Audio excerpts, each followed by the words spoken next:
Hello and welcome everybody to another episode of Pod Strickland. I'm your host, Shwin and Prez, in this episode 441. I'm joined, as always, by my co-host, Prez, that is @_Presidente on Blue Sky, not X. Also on X, but no underscore on Blue Sky. Key difference. Some impersonator, some imposter apparently already has. Oh, you know what it is? That's not it. You're not allowed to do an underscore at the beginning on Blue Sky for some reason. Wait, so somebody took the underscore version? No, I think that's not it. I think you're not. They don't allow. They're not as liberal with the punctuation inclusion. I think. Well, don't worry. They're going to get there soon enough with the influx of accounts they're getting in the last couple of days. All right. Well, we're not here to talk about Blue Sky. I don't know. Maybe we are. Who the fuck knows? America in 2024, huh? What a country. Everybody enjoy your next couple of months. All right. Before we get started, do have to make a few announcements. First being that Strickland has a YouTube channel where you may be watching this podcast.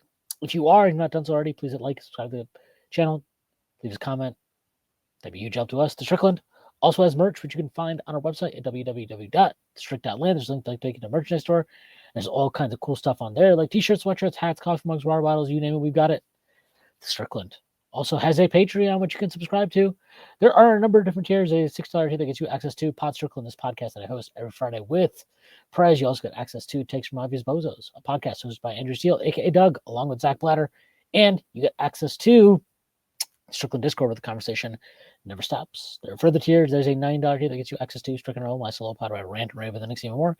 You also get access to wonderful premium articles by Matthew Moreno, one of the best in the business, and you get access to Strictly NFL, which, you guessed it, is our podcast about the NFL that is hosted by Konstantin Metrikos and Desmond Novak.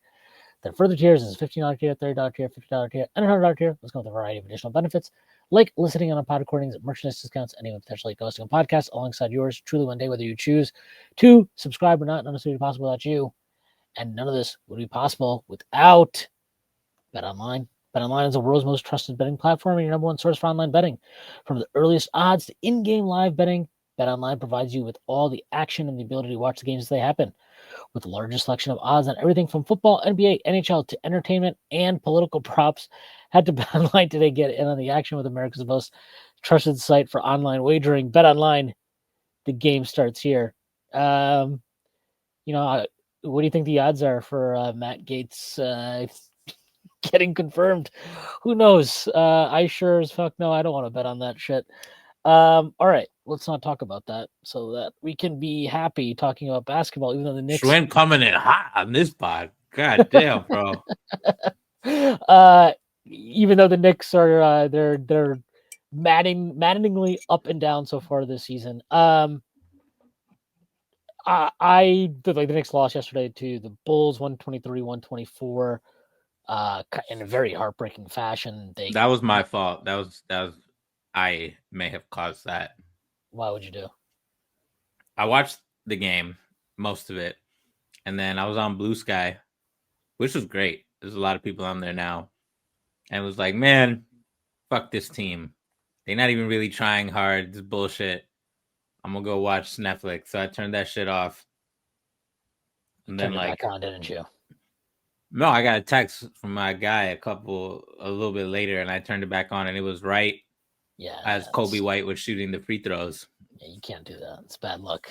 And you know what? He texted me, and as soon as Kobe White took the last free throw, I was like, I knew already. I was like, I fucked it up. Like, this last shot's gonna be some shit. And it was. I still have no idea how that didn't go. I have no idea how that didn't go in. Bro, that's like, I was like, there's something wrong with the rim. Like, that's crazy, man. Yeah. That shit was like 3/4 of the way through the hoop. That was like a movie or something. The Knicks 0 stars. That's what I think of that fucking movie. Yeah, the Knicks lose in heartbreaking fashion. They came down from 22 points down, took a 2-point lead in the last minutes of the game and seconds of the game, really. The Josh Hart foul call, I thought it's one of those where I'm like, look, he didn't complain about it. He actually said after the game it was a foul. They called it, it is what it is. he was pretty. I mean, that's probably as like distraught as I've ever seen Josh Hart. I've literally never seen him like that. Like That was that's he looked broken. I think it also is partially because he played. I mean, that was his worst game of the season by a lot. So there was a lot going on there. But they call the foul. Kobe White makes all 3 free throws. I still don't really understand what the hell the Knicks were doing defensively on that play. Do not understand anything about how they were covering anything. Do not understand some of the personnel choices that were made there. hedge and recover with 3 seconds left. Brunson in the game on an all defensive possession. I don't know. All of it was very weird. And then Brunson shot goes in and out. But what I would say is I would disagree. I didn't see your post on Blue Sky yesterday because their algorithm is still kind of shoddy with populating your timeline with people you follow. Although maybe I should just unfollow you now. But I actually did not feel like the effort was an issue. I mean, I thought they were a step slow, but I think that was like, hey, they played a pretty intense game the night before. The Bulls did not play the night before. I think you saw that kind of give them an advantage in the And they're early the stage. fastest team, right? Yeah, they're the fastest team by pace, and the Knicks are the slowest team by pace. So I think that took its toll. And I thought the Knicks got caught up a little bit playing their game, the Bulls game in the first half anyway. And the start of the second half, the Knicks were kind of like, they'd go down 20, then they cut it to 14, down 20, cut it to 14. They were just kind of bouncing around before they made a run at the end of the third quarter. But yeah, like I didn't watch that game and think the effort was lacking. I thought there were a lot of sloppy defensive miscommunications, and I thought they were a step slow again. And also they just missed a lot of open shots, which like they had a ton of in and out shots. OG had like he just missed a lot of open shots that you're like, I mean, what are you going to do? That those are shots you want him to take and that you need him to take and that you want to create, forget those are shots you want him to take. Those are shots that you're like, if any possession, you're like, would you sign up for an open OG and an OB catch and shoot 3? You're like, yeah, that's a really good possession. It's a great outcome for us. He just didn't have it. And yeah, look, again, I think that both Hart and OG, specifically those two, really felt the effects of playing that game against Philly the night before. And credit to Chicago. They hit shots and they were zipping the ball around. They played a good game. So, it was a frustrating loss to be sure. And obviously 6-5 feels a hell of a lot better than 5-6. But, I think there's a lot of, look, I think everybody's probably sick and tired of hearing about like, oh, they're getting it together and they're developing chemistry and blah, blah. But I do think there's a lot of that going on. And I do understand, I'll put it this way. I understand the macro concerns about like, did we give up way too much for Mikal Bridges? And honestly, right now, if you're making that assessment, you'd say yes. But I thought last night it was pretty weird. People were piling on him during the course of the game. And I was like, I didn't really understand what I was like. I really would understand this in almost every other game we played this season. But this one, I was like, I don't get this at all. I thought he was the only guy to start the game. That was like, this is the first time I've seen him really like try to fight through the screen, like actually put a shoulder. Mikal, right? Yeah, like actually put a shoulder through the screen. Yeah, I was gonna talk about that. Like so we're recording this Thursday night, and at some point tomorrow on Friday, there's gonna be a video out on this topic. Yeah, I had to convince Prez that we should record now because he was like dying to watch this Commanders Eagles game, but yeah, my favorite subject in the world is football. Everyone knows this. We could talk about Juan Soto if you want. Look, man. Hey, I'll tell you what, there's some good news on that front. The Rays are gonna play in Steinbrenner Field in Florida. So they better they're paying the Yankees $15 million on the year. They put every single cent of that shit directly to Juan Soto right now. They don't even gotta wait. Just fucking cash advance that shit on his doorstep in a duffel bag. Come on, Hal. You didn't fucking make. This had nothing to do with you. This is bonus money for you. Just fucking give that shit up, bro. That's Juan Soto money. Yeah, be for real, Hal. Don't be a bitch. Come on. They're saying he's gonna sign. They're saying he's not trying to drag this out. Soto. They're saying I hope so. I was reading there's even kind of some thought that he might sign before the winter meetings. So He needs to sign this fucking before Thanksgiving out this motherfucker. Ain't nobody got time for that shit. Come on, bro. but like only if he signs with the Yankees, of course, right? Either way, but he's gonna sign with the Yankees, so it doesn't matter. So yes, actually, You're only if he calling your does. shot? Yes, he's gonna sign with. There's no way the Yankees traded all of that shit and saw him be the only motherfucker who wasn't a hot piece of ass, and then are gonna just Damn, cheap out. Stanton's getting thrown under the bus here. Who? Stanton? Stan who? Stanton. Oh, Stanton. Yeah. No, you're right. Stanton was nice. Shout out Stanton. If Not they don't checking out. sign Juan Soto, Stanton might go fucking break someone's legs at this point. The guy was glowing about Soto. He might break his own legs trying. I don't know. Jesus Christ, man. Hal Steinbrenner Field, bro. Come on. Let's make it happen. They got 2 baseball teams playing in minor league stadiums next year. I don't know what kind of operation Manfred is running in Major League Baseball. The A's are too, right? Yeah. They're playing in Sacramento? I didn't even know they have a fucking minor league team there. They probably playing where the fucking Kings play, indoors, for all I fucking know. Nobody watches, so nobody would know. They fucking lighting the beam. Nobody would notice. Shit. I don't know what they're doing, man. They don't either.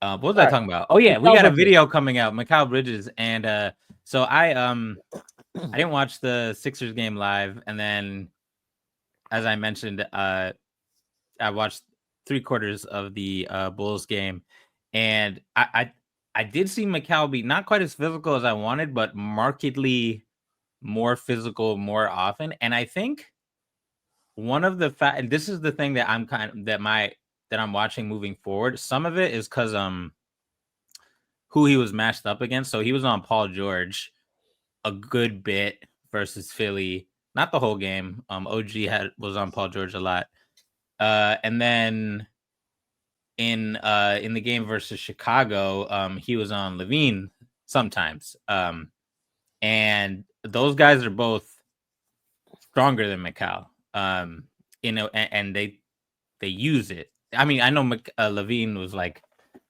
in love with his jump shot in that game, and it was going in, so who can blame him? But like, you could see Mikal was like preparing to fend off drives a little bit more versus those guys, even though they are jump shooters.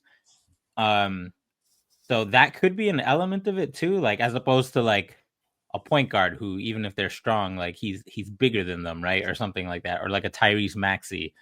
But it was a welcome development. It's not quite as physical as where he needs to be or where he was at his best in Phoenix, but like what I look for is like him, like once they catch the ball, him almost hand checking just for a little bit. You know how a lot of NBA players do, where they just like put their hand on there and then they take it out real quick to try to like make sure they don't get caught by like the Kevin Durant sweep through or whatever. And then around the screens, when there's a screen, you want them to put a hand on the player driving or bump the player driving if they can catch up. And he was doing that a little bit more. I think Levine and PG tend to isolate a lot more than the stars that Mikal has struggled with, who, even if they're really good, like Tatum, they still call for a screen almost every time. Trey, yeah, exactly. We've faced a lot of like PNR, Hallie, right? Like we've faced a lot of guys who they just default to screens regardless of their abilities, because that's how their offenses run. And my hope is that like him being physical in isolation translates to him being physical in screens, and we just see that become the norm. And I'm curious what you think, but to me, like in both of these games, I don't know if it was because he was more physical or just it was the vibe of the games, but like when he got more physical on the ball, it felt like he had more success off the ball. Like you saw more of like, oh, like Mikal is just calling an audible and just like doing OG shit, like just coming out of nowhere and fucking up someone's day or causing a jump ball or a dig and loosening the ball and things like that. Coming in for a block. So we saw glimmers of the Macau that was promised, so to speak, on defense. And to me, like, the reason I made this video is, to me, this is like the thing I'm perhaps over dramatically like the most concerned about.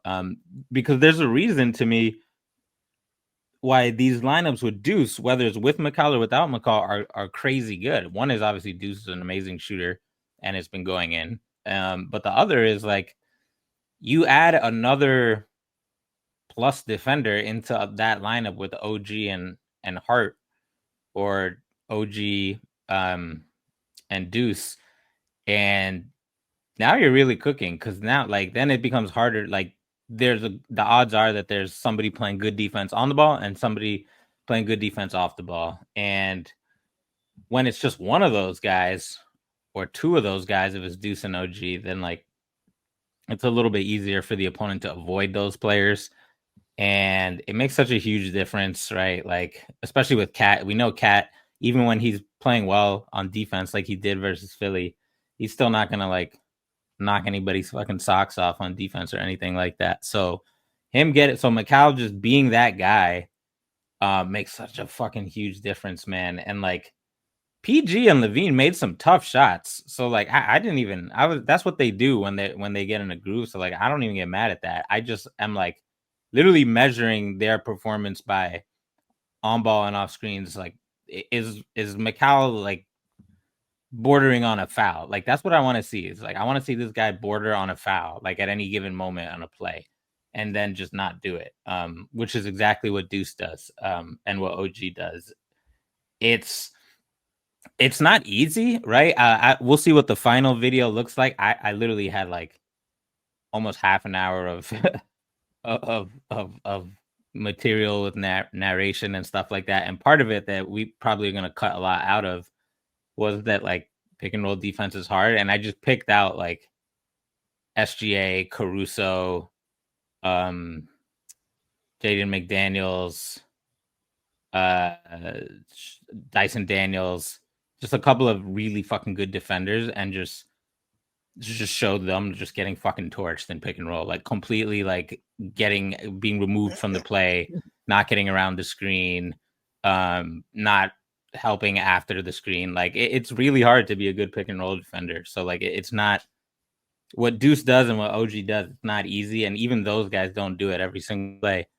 But that's no excuse to not be like Macau just has it, and his offensive role here is just not. It's important, but it's not enough that he doesn't. No, he's got to provide value. That he should be on. Like, he's like in practice. He's just like gets around the screen successfully, and then like is sort of behind the ball handler, but not really doing anything. You know, not really annoying them from the side or trying to get back in front of the ball handler, or not trying to like hold them or play dirty a little bit. It's like he's going through the motions, and we don't need that. So he's.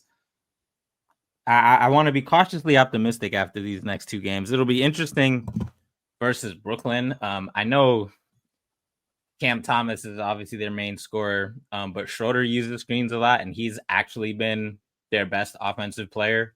I think he's shooting like 47% from three on like almost 10. He's like been FIBA Schroeder to start the year, basically.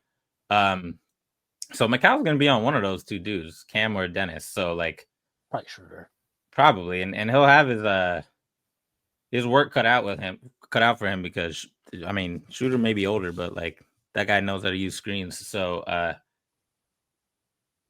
make it 4 games in a row of solid defense. And I've been so fucking fixated on this issue that even though the game outcome was super fucking annoying, I was just like, man, like the combination of Macau like stepping up on defense, and then over the course of those 2 games, it felt like we played a little faster. And you mentioned it, that perhaps some of that in Chicago game was just getting caught up in their pace. But what I noticed is Hart and Cat kind of forcing the offense to start earlier. It wasn't so many times of just like rebound, give it to Brunson 80 feet from the hoop, and then he walks it up. Like, those guys would hit ahead or just dribble it ahead themselves.